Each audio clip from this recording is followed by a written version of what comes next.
Today, I've got a story for you that is just wild. It's about a classic case of an HOA overstepping its bounds and getting a face full of instant karma. So grab your popcorn, because this one is a doozy. Imagine this. You own a beautiful piece of land, a field that's been in your family for generations. Life is good. Then, an HOA buys the land next door to build a fancy new housing development. At first you think, okay, new neighbours, and you try to be welcoming. But this HOA board was something else. They decided, without any consultation, that the river bordering both our properties needed to be diverted. And where did they want to divert it? You guessed it, right across my field. I told them, absolutely not.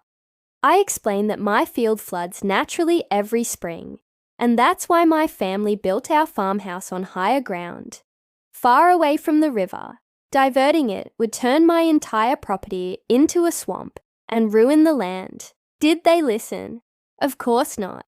They saw my field as nothing but a convenient drainage ditch for their precious new houses.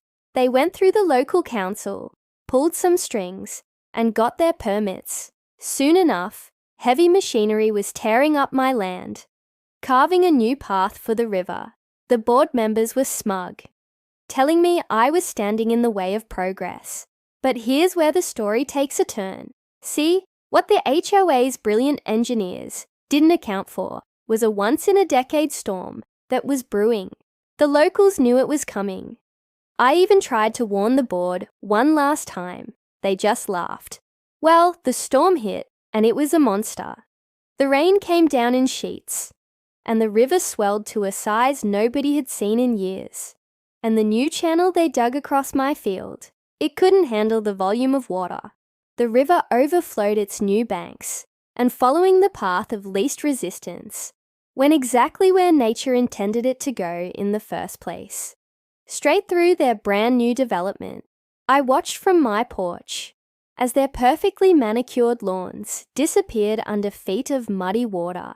The very homes of the board members, who screamed at me for being uncooperative, were now islands in a newly formed lake. The irony was so thick you could taste it. They diverted a river, and in the end, it was their own homes that got washed away.